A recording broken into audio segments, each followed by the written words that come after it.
अस्सलाम वालेकुम तमाम देखने वाले नाज़रीन को आज बात होगी पाकिस्तान की मौजूदा सियासत के ऊपर, सियासी मंजरनामे के हवाले से, जिसमें साबिक़ वज़ीर-ए-आज़म मियां मोहम्मद नवाज शरीफ साहब की बीमारी के हवाले से उनके साथ किसी ने कोई डील की या वाकई हकीकत में वो बीमार हैं। उसके अलावा चीफ़ ऑफ आर्मी स्टाफ क्या उनकी एक्सटेंशन हुई है, ये सिर्फ ऐसी कहानियां हैं या किसी ने अभी साइन करने हैं उसके ऊपर ऑफिशियली। जबकि मौलाना फजल रहमान साहब की आज़ादी मार्च के हवाले से भी थोड़ी सी बात होगी।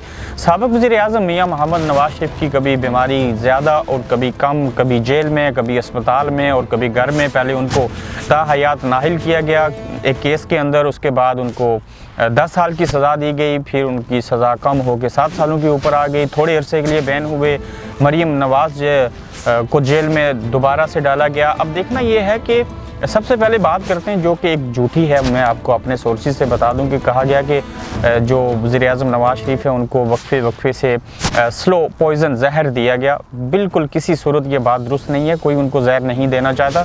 बड़ा दिलचस्प जुमला कहा था सोहेल वड़ाइच का, जब मैंने आज से 8 महीने पहले इंटरव्यू किया था तो उन्होंने कहा था कि जिस तरह से जुल्फ़िकार अली भुट्टो शहीद को फांसी पे लटकाया गया, उनको शहीद किया गया, उसके बाद आज तक उनकी लाश के ऊपर सियासत की जा रही है। और इसके बाद कोई भी पाकिस्तान का इदारा या सरबरा ये नहीं चाहेगा कि पंजाब के अंदर, सिंध के बाद, जुल्फ़िकार अली भुट्टो के बाद पंजाब में एक और भुट्टो जो है उसकी लाश के ऊपर सियासत की जाए। उनका मकसद साबिक़ वज़ीर-ए-आज़म नवाज शरीफ साहब के हवाले से बात करना था।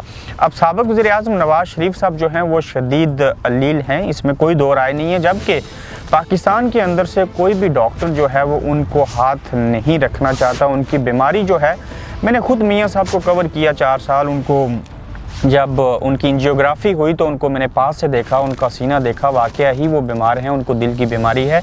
और उनका जो इलाज है ये मैं आपको अभी से बता देता हूँ कि साबिक़ वज़ीर-ए-आज़म मियां मोहम्मद नवाज शरीफ जो हैं वो ज़मानत हो चुकी बीमारी के पेश नज़र अस्पताल में हैं चंद दिन। उसके बाद अगले ही महीने मुतवक्को है कि पहले हफ्ते में या 10 तारीख से पहले वो बरतानिया आ जाएंगे।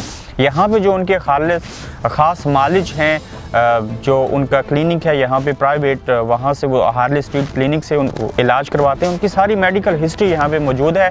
और पाकिस्तान के बाद इदारे भी ये चाहते हैं कि साबिक़ वज़ीर-ए-आज़म मियां मोहम्मद नवाज शरीफ को जाने दिया जाए, उनका इलाज हो जाए। और वज़ीर-ए-आज़म नवाज शरीफ ना सिर्फ लंदन में इलाज के असूल के लिए आएंगे, मैं ये भी आपको बता दूँ कि मरीम नवाज़ जो हैं वो भी लंदन आ जाएंगी। और मियां मोहम्मद नवाज शरीफ 2023 2023 तक का जो इलेक्शन है उस वक्त तक तो पाकिस्तान नहीं जाएंगे। उसके बाद क्या होगा वो देखा जाएगा। मरीम नवाज़ मेरी मालूमात के मुताबिक अगर वो लंदन आ गई तो वो इलेक्शन से चंद महीने कबल पाकिस्तान वापस जा सकती हैं, उससे कबल वो भी नहीं जाएंगी। अब दोबारा से लंदन के अंदर जो है वो पाकिस्तानी सियासत का ये लंदन मरकज़ बन जाएगा। काफ़ी सारी चहमगोइयाँ सच साबित होना शुरू हो जाएंगी। दूसरी तरफ आते हैं मौलाना फजल रहमान का जो आज़ादी मार्च है उसके पीछे भी एक बहुत बड़ी लंबी कहानी है। उसको कौन लेके आया वो भी एक देखने वाला एलिमेंट है। लेकिन उससे ज़्यादा ज़रूरी बात इस तरफ करनी है कि वज़ीर-ए-आज़म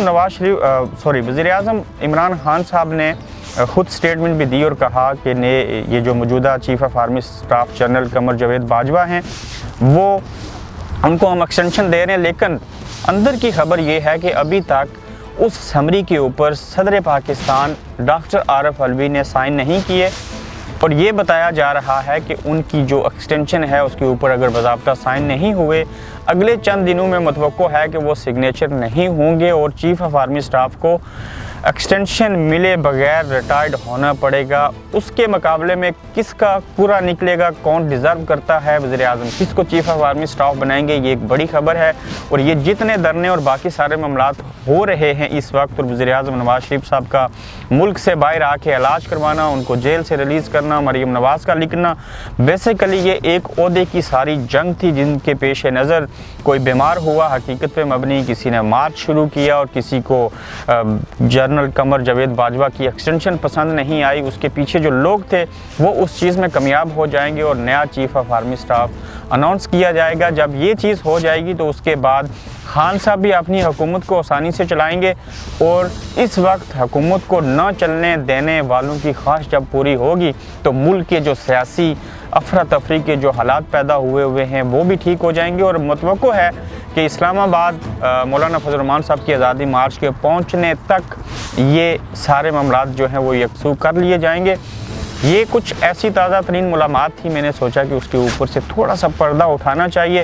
روزانہ کی بنیاد کے اوپر جو بھی ڈیولپمنٹ ہوں گی ان کو میں اس جو پاکستان کا سیاسی گورکھ دھندا ہے، جو بہت کم لوگوں کی سمجھ میں آتا ہے، چونکہ ہم کہتے ہیں کہ ہمیں نیشنل انٹرسٹ میں بات کرنی ہے، ملک پہلے ہے، اس میں کوئی دو رائے نہیں ہے، لیکن کبھی کبھار ہمیں عوام کے انٹرسٹ میں بھی بات کرنی چاہیے اور ان کو وہ خبر، وہ حقائق بتانے چاہیے جو کہ حقیقت پہ مبنی ہیں، اور اس میں ہمیں کسی بھی سیاسی پارٹی، کسی سیاسی شخصیت کی طرفداری نہیں کرنی۔ مجھے وہ بات کرنی ہے جو حقیقت کے اوپر مبنی ہے، اور مجھے امید ہے کہ آپ میری ان باتوں کو سن کے تھوڑا سا سمجھیں گے اور اپنی رائے کا اظہار بھی ضرور کریں گے۔